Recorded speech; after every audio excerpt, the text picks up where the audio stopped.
Hollywood has a massive success on its hands, and it has fans going a bit crazy. As fans and avid media consumers, we love to come up with theories, and here are some insane theories about Top Gun 3. They're so insane, they might just be real. Top Gun Maverick, which debuted back in May, is still performing well at the box office on a weekly basis. It made roughly $6 million and was the fourth highest earning movie in the nation in August. Its domestic revenue increased to $683.4 million as a result.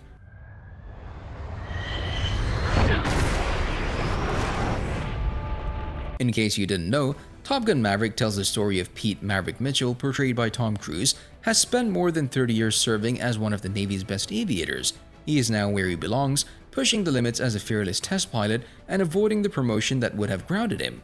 Maverick meets Lieutenant Bradley Bradshaw, Miles Teller, call sign Rooster, the son of Maverick's late friend and radar intercept officer Lieutenant Nick Bradshaw, aka Goose, when he finds himself training a detachment of Top Gun graduates for a specialized mission, the likes of which no living pilot has ever seen. Maverick is forced to face his innermost fears as a result of facing an uncertain future, and his ghost from the past. This encounter culminates in a mission that requires the ultimate sacrifice from those who will be selected to fly fit. Choice. You were here at the request of Admiral Kazansky, aka Iceman. He seems to think that you have something left to offer the Navy. Some viewers have been returning to see it again and again, and among them, a small number have started to spread an intriguing theory about the movie, that the majority of its events are actually dying dreams or fantasies that take place inside Maverick's skull. According to one theory, the only scene in the movie that truly occurs is the one in which Maverick accelerates an experimental Dark Star jet to supersonic speed.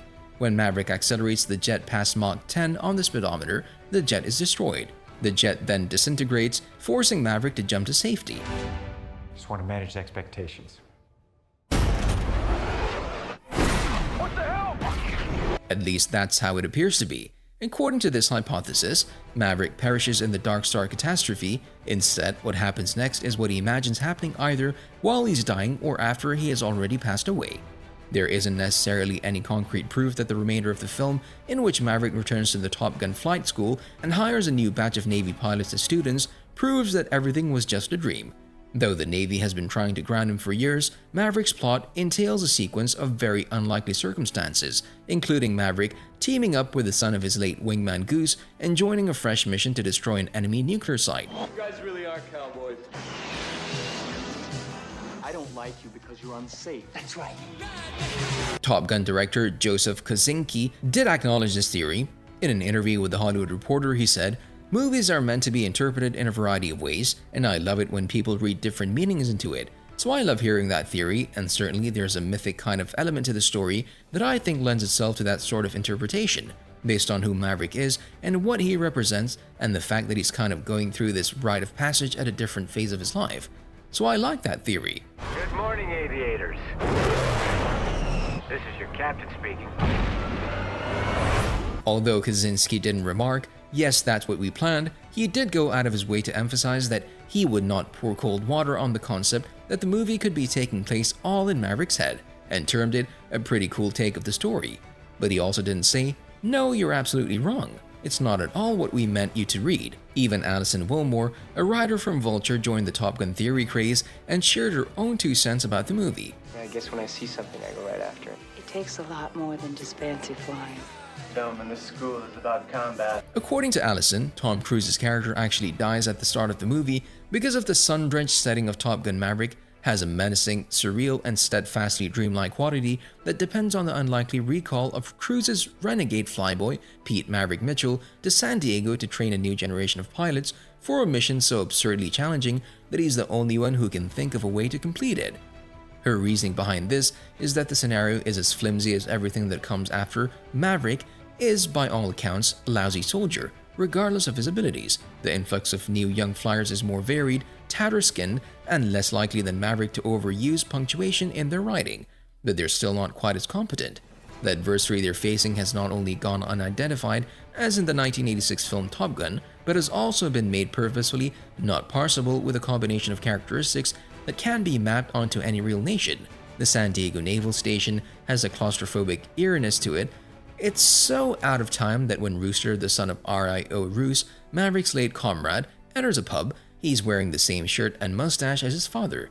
He feels less like a fresh character when he sits down at the piano to play the same song, Great Balls of Fire, than like a ghost trapped in the frames of the first movie. Who's the best pilot?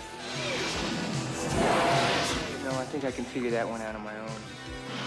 When Top Gun Maverick starts, the titular pilot is still in the air, having evaded all promotions, and is employed as a test pilot for a hypersonic jet that is about to be scraped because it hasn't yet reached its projected top speed of Mach 10. A dried-out Ed Harris plays Rear Admiral Kane, who wants to smash that like button, but no, seriously, he wanted to move the funds to unmanned aircraft because he thinks they're the way of the future and is coming to personally end the program.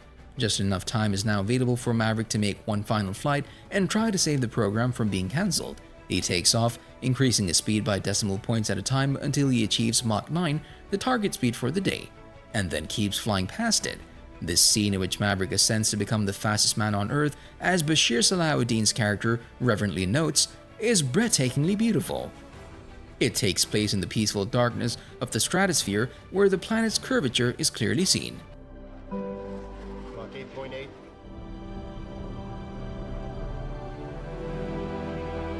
After reaching Mach 10, he can't help but try to push the plane just a little bit further, which has disastrous results.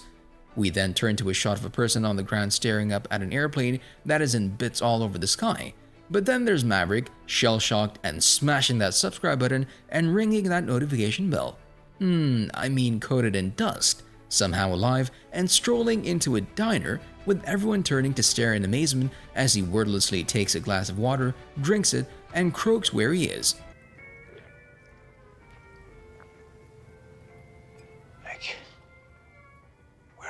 So this really begs the question, which is more believable? Maverick making it out alive unscathed through a massive crash and is called back to the location of his greatest victory to tie up any loose ends, meet up with his former flame and demonstrate that he's still the best?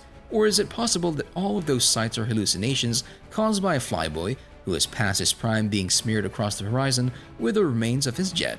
Someone's not coming back from this. Those are your pilots. Anything happens to... So what do you think? I personally don't know what to make of this, but one thing is for sure, you know a movie is good when it gets viewers to put their thinking hats on and start speculating about different theories. See you in the next video.